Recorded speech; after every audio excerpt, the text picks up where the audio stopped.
You asked for it. Well, I delivered. Today we are making my famous chocolate chip cookies. How beautiful are these? My name's Heather and I'm married to Luke. I have 2 beautiful daughters and 6 handsome sons. And this is just the Bell's 10. But I did add M&Ms, chocolate chunks, because I have to make cookies for a group of kids. We run a kids ministry on Wednesday, and for my own children. So come right back and we're gonna get this recipe going. Ooh, ooh. Ooh, ooh. Let's get started on these cookies. So I'm going to be giving you the recipe for 1 batch, but of course, you know me, I make more than 1 batch. So I'm starting by creaming my shortening and my butter. It's 2/3 cup of shortening and 2/3 cup of butter. I've already added the shortening into my bowl just for time purposes, and shortening, man, is messy, messy, messy. So I've also measured out my butter. I would make sure that your butter is room temperature. You don't want it frozen, you don't want it hard, then it'll just be harder to mix. So I'm just gonna get the rest of this butter in my cookies, and I have been getting a lot of questions asked about, why do you add shortening to your cookies? Why do you add butter to your cookies? Why do you do this instead of this? So I looked it all up and I screenshotted it so we can talk about it as we're making these cookies. I'm gonna mix them here. Look at this KitchenAid cordless mixer. It has like 8 different, this thing is absolutely amazing. I'm telling you, I got this for Christmas from my son Noah. I actually got 2 mixers for Christmas, and I used one thinking, okay, if that one burns up, I have a backup one. Well, then when Kaylee moved into her new home, I thought, well, I have 2 mixers. I'll give her, the one I've been using, which is still good, but I mean, I want my new mixer I got from my son Noah. And so I thought I'll pull this out, and when I pulled it out, I actually didn't even realize that it was cordless. And I started using it, I'm like, oh man, this is nice. So I think I'm gonna get each of my mom, my sisters, I'm gonna buy them one of these and send them to them for Christmas, because it comes in so many colors. It's so powerful, amazing. All right, so you don't wanna overmix. That's one thing too, is when you're making cookies, sorry, I'm not used to my hair being down. You don't wanna overmix your cookies. So I got the cream, the shortening and the butter creamed. Now I'm gonna share with you some things I found, okay? So why is it important, or what does shortening do for your cookies? So shortening has 100% fat and it contains no water. So when you make your cookies, you won't have that steaming in your cookies that could create, it could like kind of mess with the cookies if they're wet. And it also reduces gluten production, so your cookies are softer and more tender. Interesting, hey? And then I Googled, why do you use butter in cookies? So the butter gives, I love butter so much. You guys know that. It gives richness, tenderness, and structure to anything that you bake. So anyway, so shortening is because it's 100% fat. That means less water, less steam. Butter gives it that richness. So I never used to bake with shortening, and then my mom shared with me her recipe, and I'm just like, I don't know about shortening, but these are foolproof. Like, I've never made a cookie using this recipe that hasn't worked. So you don't want to overmix. So now we're gonna add our sugars to it. So it's 1 cup of packed brown sugar. And sugar, brown sugar really is just like a white sugar. You add molasses to it. I don't know if you guys realize that. I mean, I hope I know what I'm talking about, but I'm pretty sure I know what I'm talking about. All right, so I'm gonna add 3 cups because I'm actually gonna triple this recipe. We do a kids program on Wednesday, and we pick up kids, and me and my husband, I'm gonna grab the white sugar. Here we go.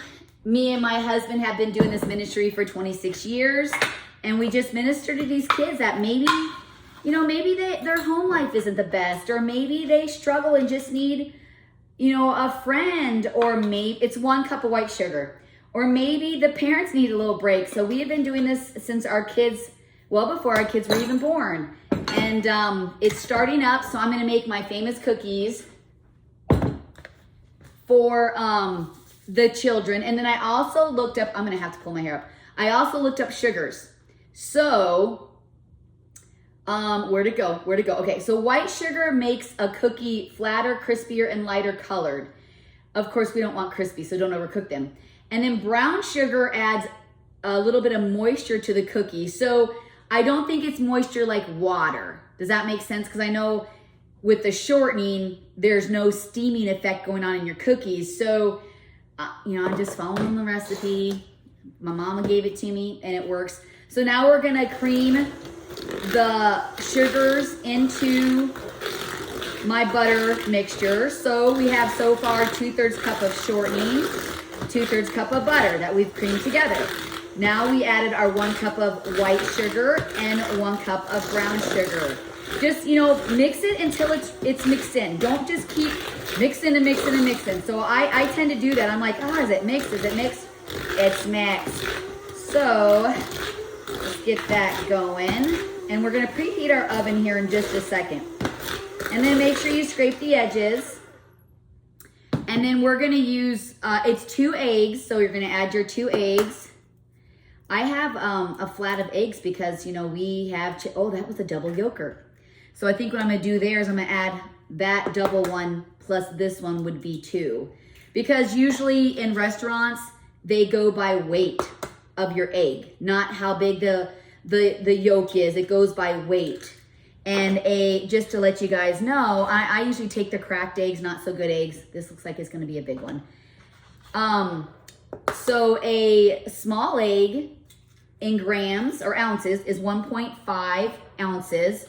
A medium, okay, so that was 1, hold on a second, 1, 2, okay, so I just did 4.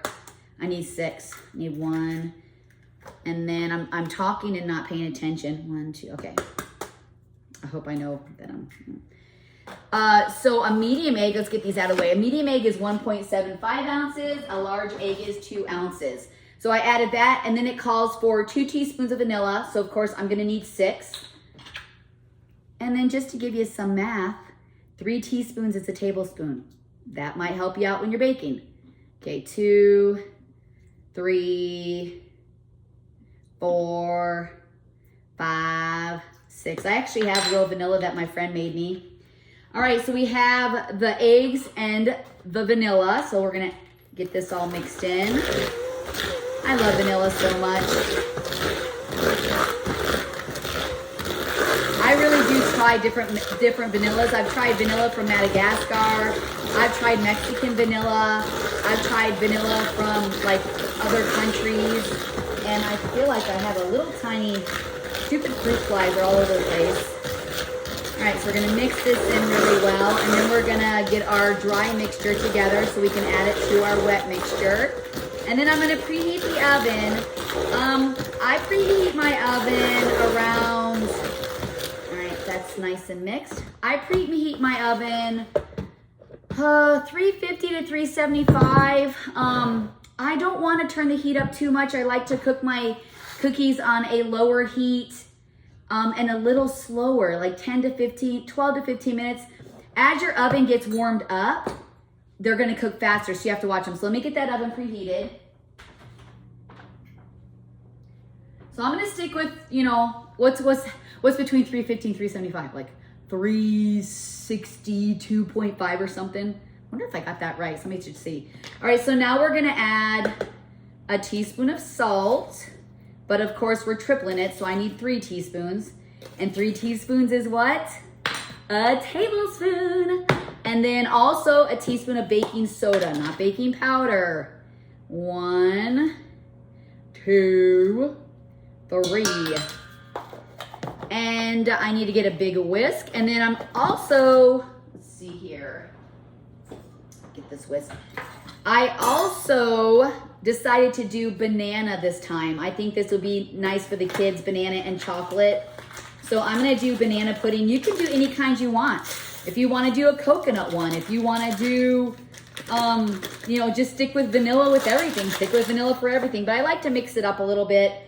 And it's not gonna overpower the cookies. So it's gonna be like a creamy banana, vanilla-y, I actually have a recipe coming out that I'm gonna be making a pumpkin cinnamon roll like those pumpkin rolls that you make for the holidays. Let me throw my garbage away because I really like to keep a clean kitchen.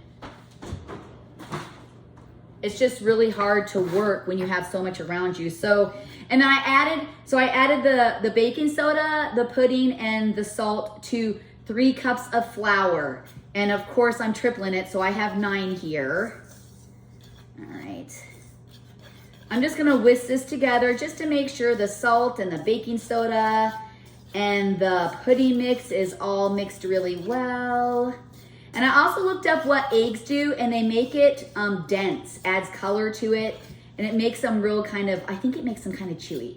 Now listen, I'm not a chef, so if I tell you something and you guys are like, that's not right, I'm looking things up, but I don't know everything. I'm learning as I go with you guys. This is Cooking 101, right?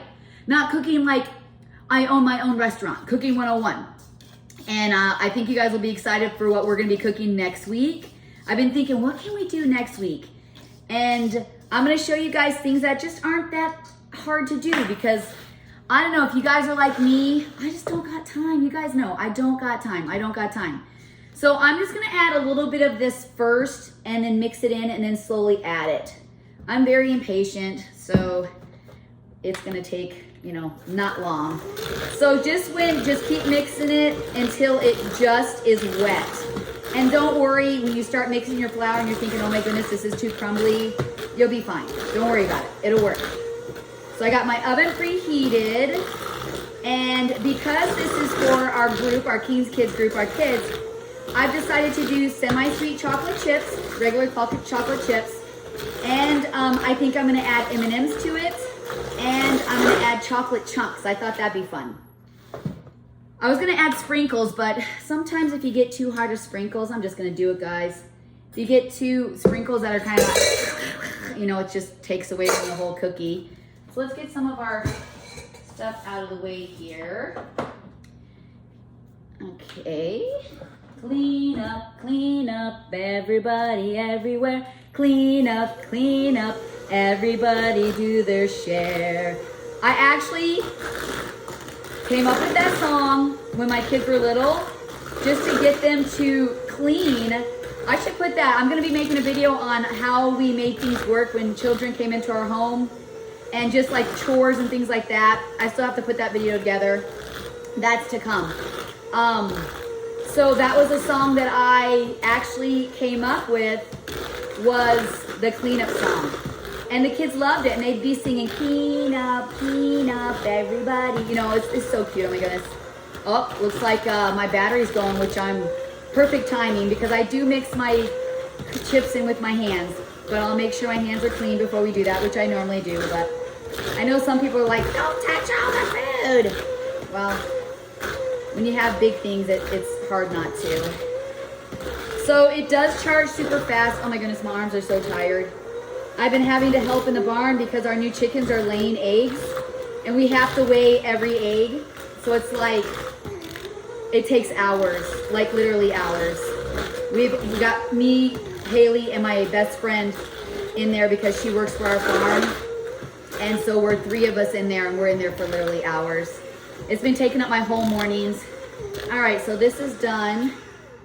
And then I'm gonna get this charging after. All right, we have this done. Now I'm just gonna go and clean up my hands. So I'm gonna add a bag of mini M&Ms. Now, you can add real M&Ms if you want, but these minis are so nice because they're so little, you know what I'm saying? And they kind of work with the cookies. And then we're gonna add a bag of these chocolate chunks. I like to do different flavors and sizes, like for texture and just, I don't know. And I use semi-sweet a lot. I don't use milk chocolate a lot. I use my semi-sweet more. I feel like, I'm just gonna do a half a bag here. I feel like the milk chocolate melts a little easier and they're like a little more softer. Let's start getting these cookies done. Here we go. Yeah, I do use my hands with this because it, you know, I'm surprised I don't have really big muscles because I bake all the time and ugh. So just to go over the recipe, why I'm mixing this. I don't know if you're gonna be doing it with me. Hopefully you are. but it's 2/3 cup of shortening with 2/3 cup of butter. You're gonna mix that. Then you're gonna add in your 1 cup of white sugar, your 1 cup of brown sugar. Then you're going to add 2 eggs, 2 teaspoons of vanilla, and you're gonna mix it. Sometimes I'll cream the butter by itself. Actually, I always cream the butter by itself, and sometimes I'll add everything and mix it. Whew.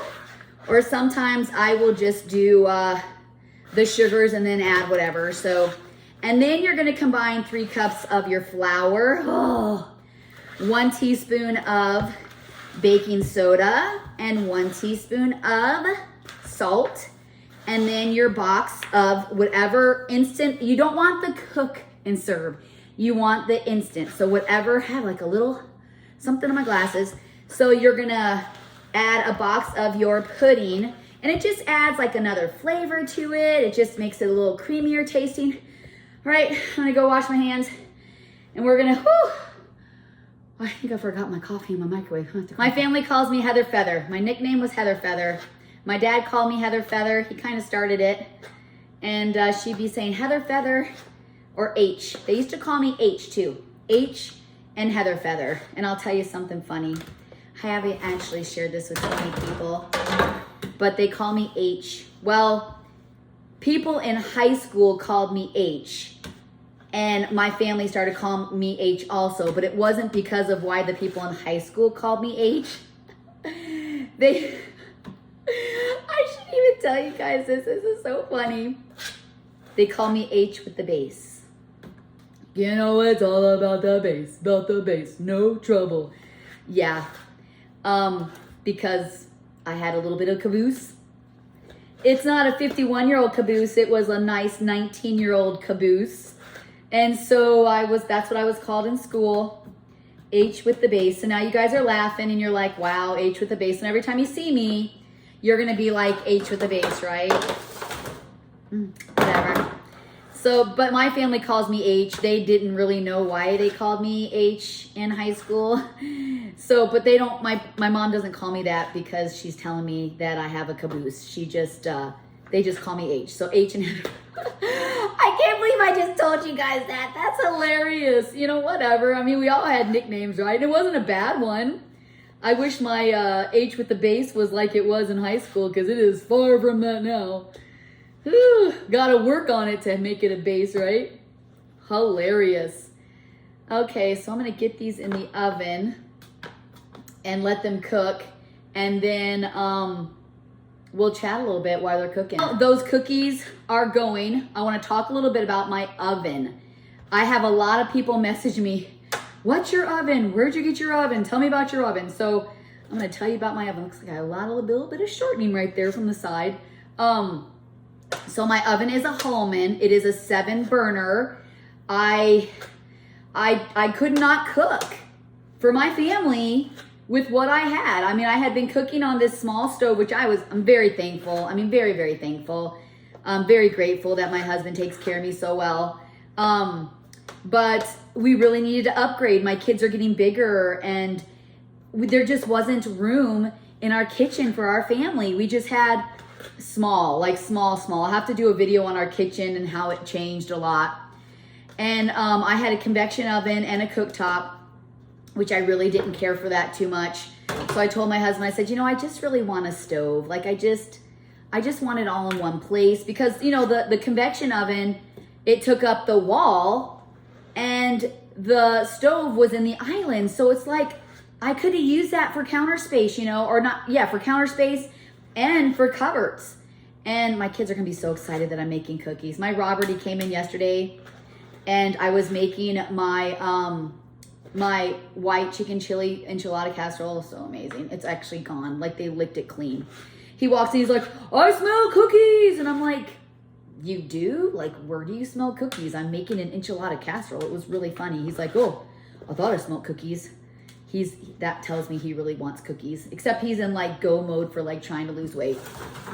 So my oven is a Holman, and it has 7 burners, and it's really cool because the middle burner can turn into a griddle. So you pull off the grates and you put a griddle on there. Super cool. And the griddle is so heavy. Holy cow, is it heavy. And what's really cool about my stove, it has 9 different settings. You can rotisserie, you can barbecue, you can broil, you can do convection, bake. You can do bake where it's on top and bottom. You know, you can change it up. You can also do a really cool preheat. Like let's say you want to make like chicken wings and you want to flash cook them. There's a setting to like pump the heat up right away, which is super cool. I use my my regular convection. It's convection bake all in one.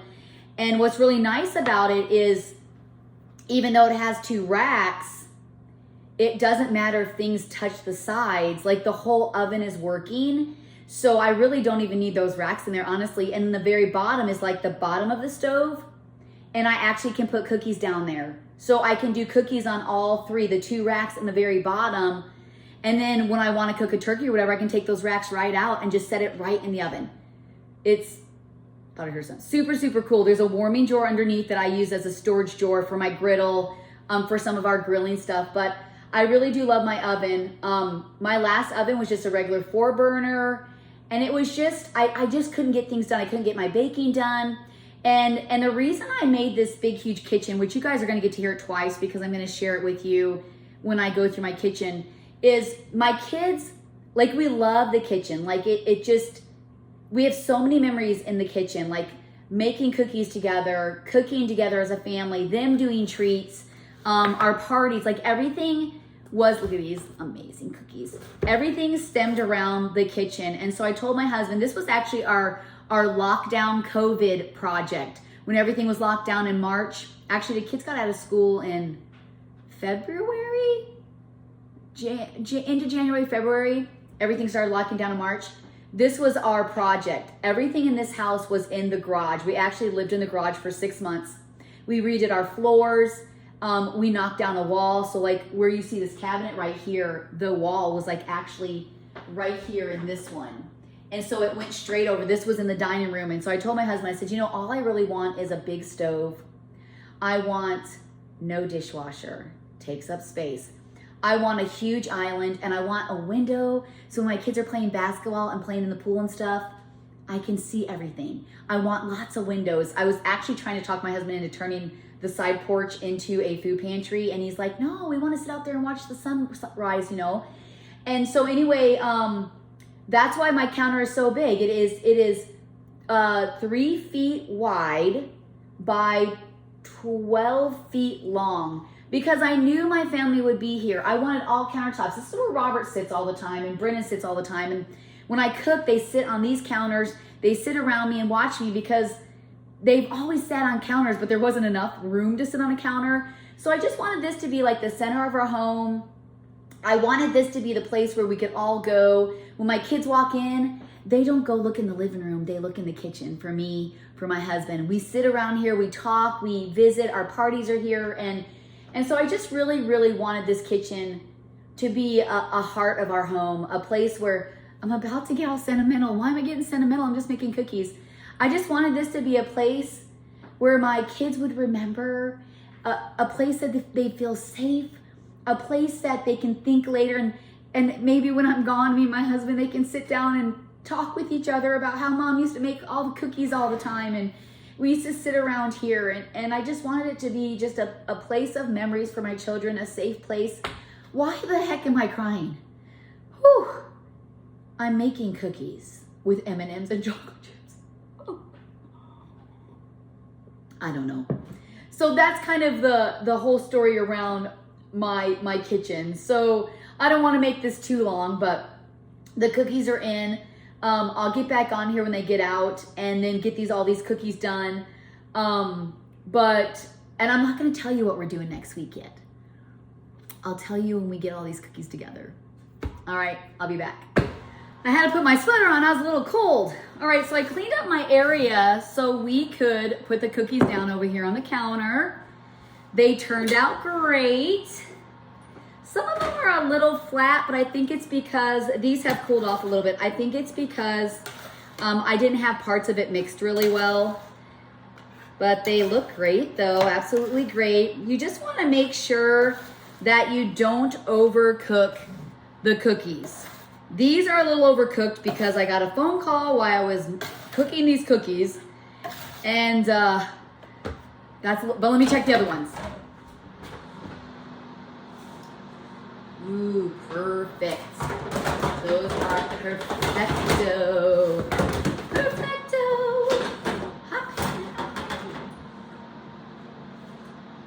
Yeah, so these are kind of how you want them. See how they're a little brown on the edges, but they're still, you know, light on the inside. All right, this one isn't hot anymore. It's a little warm. Let's get the rest of these cookies taken off. I just have a little bit more, maybe a couple pans left to do. And then I'm gonna let them cool off and I'm gonna get them all ready to go for my sweet little guys that are coming to King's Kids tonight. Program we've been doing for, well, what I say, it'll be 27 years this year. Craziness. But it's a wonderful ministry. We've got to see our kids grow through it. We've got to meet so many great kids. We've been able to help kids out that, you know, their families that needed it. We just really try and invest in our community, you know, just to bring a smile to them, even if it is for an hour. So we've been really trying to get this program going this year, but our bus, we had some issues with our bus that we pick kids up. So I'm just gonna get the rest of these going. And when I'm all done, I'll be back and then I'm gonna let you know what our Cooking 101 class is gonna be for next week. All right, you can see these beautiful cookies and look at, oh, you can't see. I took one to try it. These turned out amazing. Woo! So, subscribe and like our page for more Cooking 101 classes, Cooking 101 classes to come. Exciting things happening in our family. Whew, we got a lot of big decisions to make. But I think, so next week, join me on our next Cooking 101 class where I'm gonna show you how to make homemade, drum roll, meatballs. I have several different ways that I make my meatballs for my spaghetti and meatballs. I'm gonna teach you how to make them, different ways you can add different components to them to make them kind of like an all-in-one meal. You can use them with spaghetti, you can make Swedish meatballs, you can make meatball subs, you can add barbecue sauce and just make meatballs for an appetizer. So next week, come back for our Cooking 101 class where we're gonna make homemade meatballs.